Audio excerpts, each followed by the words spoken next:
نتائج الأسبوع 11 من الدوري الإنجليزي: فولهام مانشستر يونايتد 0-1. برونتفورد وست هام 3-2. مانشستر سيتي بورموث 6-1. شيفيلد يونايتد ولفرهامبتون 2-1. برينلي كريستال بالاس 0-2. ايفرتون برايتون 1-1.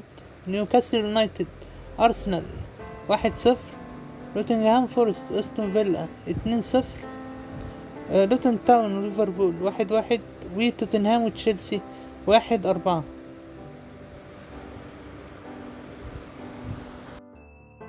مباراة الأسبوع 12 من الدوري الإنجليزي: ولفرهامبتون توتنهام السبت الساعة 2:30.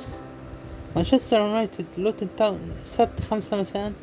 أرسنال برينلي السبت 5 مساء.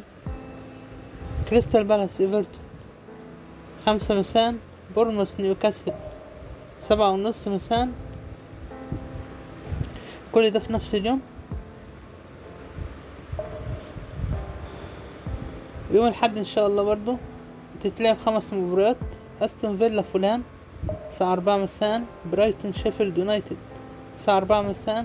وست هام نوتنغهام فورست الساعة 4 مساء. ليفربول برنتفورد الساعة 4 مساء. تشيلسي مانشستر سيتي الساعة 6:30 مساء. وده ترتيب الدوري الإنجليزي بعد انتهاء الأسبوع 11.